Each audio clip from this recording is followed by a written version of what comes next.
नमस्कार, मी भाग्यश्री पाठक. मार्केट आणि मी हा सोप्या मराठीतून शेअर मार्केट समजावून सांगण्याचा माझा एक उपक्रम आहे. मी आज सकाळी म्हटलं, कालही म्हटलं की 12 दिवस 11 दिवस ओळीने मार्केटमध्ये तेजी होती. तरीही काही लोकांना शेअर विकायला मिळाले नाहीत किंवा त्यांचा पोर्टफोलिओ नुकसानीत राहिला. या गोष्टीचं मला नक्कीच वाईट वाटतं. पण माझ्या बाबतीतही 2-3 वेळेला असं झालं. म्हणजे एकदा तर मला आठवत आहे की मी बाहेर गेले होते, त्या दिवशी मला मार्केट बघता आलं नव्हतं आणि बाहेरून आले तर ऐकलं, ऑफिसमध्ये फोन केला तर म्हणले, मॅडम आज मस्त 1100 पॉईंट मार्केटवर आहे. इतका आनंद झाला की म्हटलं आपले पण शेअर वर असतील. माझ्या पोर्टफोलिओमधला एकही शेअर त्या दिवशी वर नव्हता. त्यामुळे हा जो काही डोक्याला त्रास होतो त्या त्रासाची कल्पना आहे. आणि खूप वेळेला असं होतं की मार्केट मंदीत असतं, फारसं चालतही नसतं, पण आपले शेअर तेजीत असतात. असंही मात्र घडतं, नाही असं नाही. म्हणजे काही वेळेला आपण दुःखी होतो आणि काही वेळेला अचानक आपल्याला आनंद होतो. शेवटी आपल्याकडे असलेले शेअर आणि मार्केटमध्ये तेजीत असणारे शेअर हे मॅच व्हायला हवेत ना. त्याला इलाज नसतो. पण मला वाईट वाटलं आणि या सगळ्या अनुभवातून मला जाताही आलंय. त्यामुळे आणि प्रत्येकाला कधी ना कधी या अनुभवातून जावं लागतं. कारण हल्ली तर असं झालंय की लोकांकडे रेल्वेचे शेअर आहेत, डिफेन्सचे शेअर आहेत आणि बऱ्याच जणांकडे बँका आहेत. पण हे कुठलेच शेअर आजकाल वाढत नाही आहेत. म्हणजे एक 6-7 वर्षापूर्वीची गोष्ट सांगते, तेव्हा ऑइल अजिबात वाढत नव्हतं आणि रिलायन्स कॉन्स्टंटली जवळजवळ ओळीने 5 वर्ष रिलायन्सवाले जिओमध्ये सगळा पैसा घालत होते जो येईल तो. त्यामुळे रिलायन्स इंडस्ट्रीमध्ये पैसा घातला जात नव्हता आणि रिलायन्स इंडस्ट्रीचा शेअर वाढत नव्हता. मॅडम काय झालं हो, रिलायन्सचा शेअर कधी वाढणार?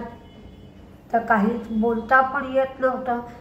म्हणजे त्यांच्याकडे वाईट कंपनीचा शेअर आहे का, तोही नाही. सगळं असलं, मार्केट जरी वाढलं तरी रिलायन्सचा शेअर वाढत नव्हता. त्यामुळं जी लोक मार्केटमध्ये आहेत त्यांना या अनुभवातून जायला लागतं. मला नक्की या गोष्टीचं वाईट वाटलंय. कारण आता आपलं सगळं एक कुटुंब झालं आहे आणि त्या कुटुंबाचा हिस्सा झाल्यामुळे त्याची झळ माझ्यापर्यंतही पोचते. आज बघायचं झालं तर रामकृष्ण फोर्जिंगला ग्लोब ऑल इंडिया या सबसिडियरीमधला स्टेक विकायला मंजुरी मिळाली. हा स्टेक 128 कोटीमध्ये 100% स्टेक यात्रा ऑनलाईनला विकणार आहेत. डिजिटल ॲग्रिकल्चर मिशन याला मंजुरी मिळाली आणि national mission for natural farming यालाही मंजुरी मिळाली. केन्स टेक्नॉलॉजी यांच्या सेमीकंडक्टर प्लांटला मदत देण्यासाठी मंजुरी मिळाली. मॉडिफाईड स्कीम अंतर्गत ही मंजुरी देण्यात आली. तर केन्स टेक्नॉलॉजी काही दिवसासाठी म्हणजे 4 महिन्यासाठी किंवा 6 महिन्यासाठी घेतला तर फायदा होईल अशी सगळ्या ॲनालिस्टचं म्हणणं होतं. वरुण ब्रिव्हरेजेस त्यांच्या स्टॉक स्प्लिटसाठी 12 सप्टेंबर ही त्यांनी रेकॉर्ड डेट ठेवली आहे. वेल्स्पन कॉर्प हे USA मध्ये पाईप मॅन्युफॅक्चरिंगसाठी 10 कोटी रुपयाची गुंतवणूक करणार आहे. NMDCची विक्री कमी झाली, उत्पादनही कमी झालं. महिंद्रा अँड महिंद्राची ट्रॅक्टर विक्री कमी झाली. एकूण विक्री 2195 युनिट एवढी झाली. त्यांचे एक्सपोर्ट वाढले ते 1399 युनिट्स एवढे झाले आणि SUVची विक्री 16% वाढली. एस्कॉर्ट्सची सुद्धा विक्री पण वाढली, निर्यात पण वाढली. अडाणी पोर्टचे कार्गो व्हॉल्यूम वाढले 5% ते 36.1 मेट्रिक टन एवढे ऑगस्टमध्ये झाले. बजाज ऑटोची एक शेअर तेजीतच होता. एकंदर विक्री वाढली.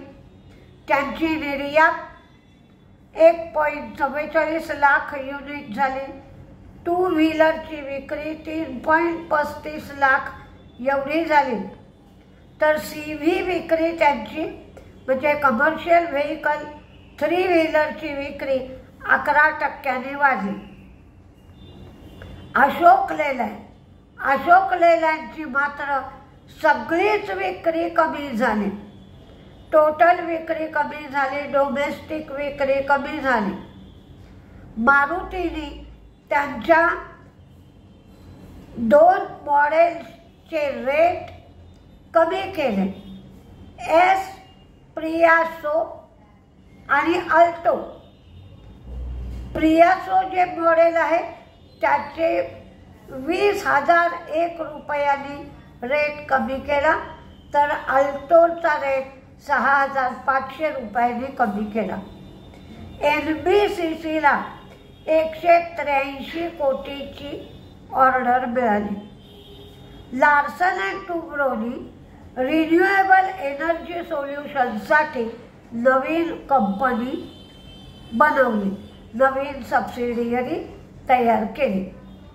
भारती एअरटेलनी नोकिया आणि मीडियाटेक बरोबरची ट्रायल पूर्ण केली. आज जे काही घडलंय त्याचं वाईट वाटून घेऊ नका. सर्वांनाच तो अनुभव येतो आणि त्या सगळ्यातून आपल्याला जावं लागतं. त्याला इलाज नसतो, पण जायचं. हाच गेम आहे म्हणायचं, पुढे सरकायचं. कारण मार्केट आत्ता सातत्याने बदलत आहे आणि मार्केट खूप वाढलेलं पण आहे. आणि त्यातून आज फ्युचर ऑप्शनमध्ये जे शेअर येतील त्याचे सगळे बदल केले. त्यामुळे डेरिव्हेटिव्ह मार्केटमधून बऱ्याच कंपन्या जातील आणि काही नवीन कंपन्या डेरिव्हेटिव्ह मार्केटमध्ये येतील. कारण त्यांची मार्केट कॅप किती असली पाहिजे, रूल्स आणि रेग्युलेशन्स सगळे बदललेले आहेत. तर हळूहळू तो बदल काय काय होतोय याकडे आपल्याला लक्ष दिलं पाहिजे. पण तरीही तुम्हाला सगळ्यांना विश्वासात घेऊन, म्हणजे माझं वय आता 70 आहे, खूप आहे असं मी म्हणत नाही, पण एवढे वर्षाच्या अनुभवावरून मी तुम्हाला एक सांगेन की बँक जेवढं व्याज देते फिक्स डिपॉझिटवर 8% देते, त्यापेक्षा अधिक पैसा तुम्हाला शेअर मार्केटमध्ये नक्की मिळतो. त्यामुळे एवढे निराश होऊन जाऊ नका. हळूहळू तुमच्या पोर्टफोलिओमध्ये नक्की सुधारणा होईल. अजिबात निराश होऊ नका, प्रयत्न करत राहा, स्थिती नक्की सुधारेल. नमस्ते.